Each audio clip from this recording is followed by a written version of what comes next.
श्री स्वामी समर्थ. माझे प्रिय स्वामी भक्तांनो, स्वामी अक्कलकोटी मध्ये आपला स्वागत आहे.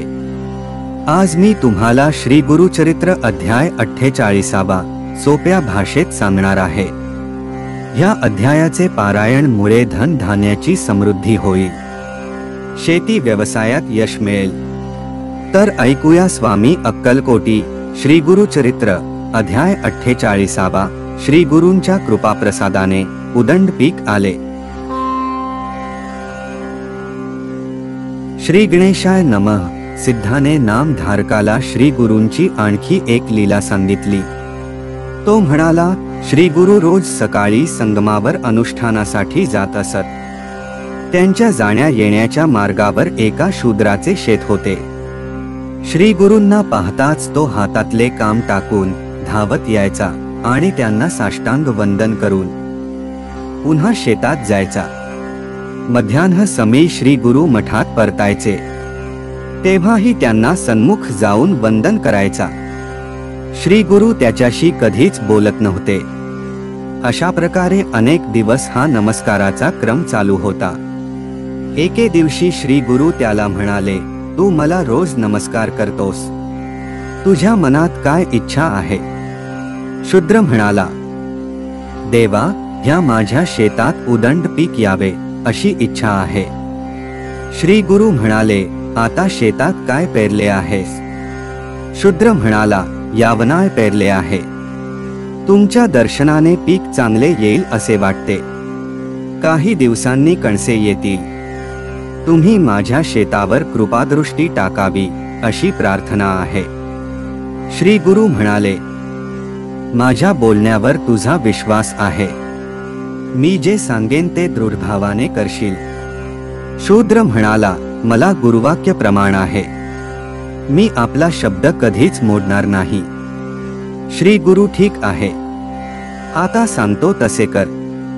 मी संगमावरून परत येईपर्यंत मध्यान्ह होईल. तोपर्यंत उभे असलेले हे सर्व पीक कापून टाक. शूद्राने ते मान्य केले.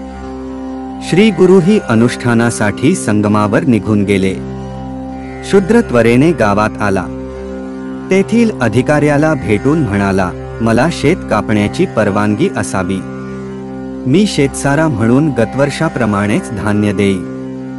अधिकारी म्हणाला, अवेळी परवानगी कशी देणार? तुझ्या शेतात वेळाधिक जास्त पीक आले काय? शूद्रापाशी वाद घालायला वेळच नव्हता. त्याने गतवर्षीपेक्षा दुप्पट सारा भरीन. जर पीक आले नाही तर साठवणीचे धान्य देई. त्यानेही पूर्तता झाली नाही तर सरकारने माझी गुरे जप्त करावी असे वचनपत्र लिहून दिले आणि परवानगी मिळविली. त्यानंतर काही श्रमिकांना घेऊन शेतात गेला आणि त्यांना शेत कापण्यास सांगितले. हे वृत्त कानी पडताच शूद्राची पत्नी आणि मुले धावतच तेथे आली. त्यांनी त्याला अडविण्याचा खूप प्रयत्न केला, पण त्याने कोणालाही जुमानले नाही. एका संन्याशाच्या सांगण्यावरून शेत कापले म्हणून लोकांनी त्याला मूर्ख ठरविले. त्याला प्रतिबंध करण्यासाठीही काहींनी ग्रामाधिकाऱ्यांची भेट घेतली. त्याने शूद्राचे वचनपत्र दाखवून त्यांची बोळवण केली. इकडे शूद्राने सर्व शेत कापून टाकले आणि तो श्री गुरुची वाट पाहू लागला. मध्यान्ह झाली. श्री गुरु मठाकडे निघाले. शूद्राने त्यांना कापलेले शेत दाखविले. तेव्हा ते म्हणाले, अरे, हे तू काय केलेस? मी तुला तसे विनोदाने म्हटले होते. तो म्हणाला, स्वामी, मी तुमचे वचन पाळले, बाकी मला काही माहित नाही. ते ऐकून श्री गुरु म्हणाले, धन्य तुझा निर्धार. ह्या श्रद्धेचे तुला खूप मोठे फळ मिळेल. आता चिंता करू नकोस. शूद्र घरी गेला तेव्हा त्याची बायको व मुले अक्षरशः रडत होती. लोक त्यांचे सांत्वन करीत होते. शूद्राने त्यांची समजूत काढली.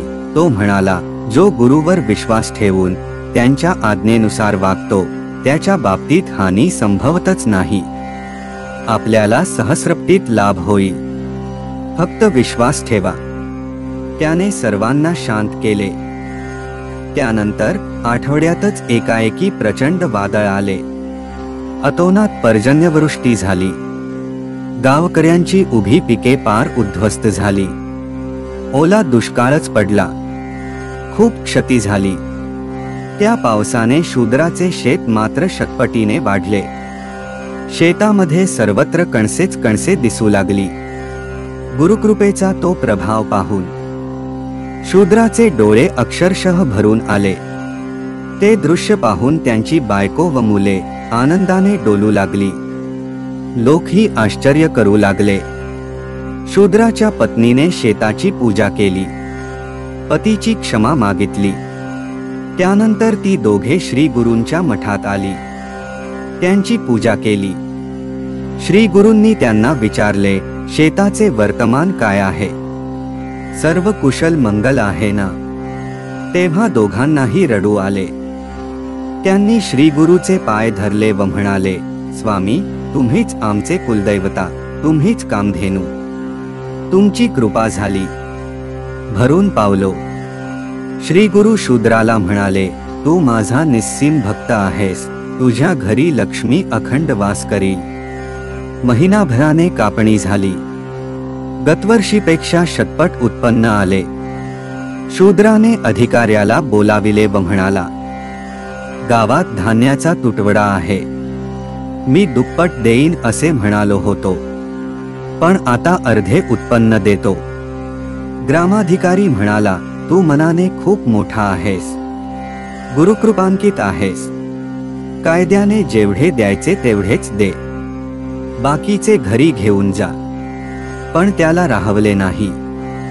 शेतसारा भरून त्याने स्वतःला आवश्यक तेवढेच धान्य ठेवले आणि बाकीचे ब्राह्मणांना व ग्रामस्थांना वाटून दिले. सिद्ध म्हणाला, नामधारका, गुरुवचन किती अमोघ असते पाहिलेस, म्हणून त्यांची कधीही अवज्ञा करू नये. गुरुच्या वचनांचे तंतोतंत पालन करणे हाच शिष्याचा धर्म, हेच आद्य कर्तव्य. इति श्री श्री गुरुचरित्र अध्याय 48 संपूर्ण. श्री गुरुदत्तात्रेयार्पणमस्तु. शुभम भवन्तु.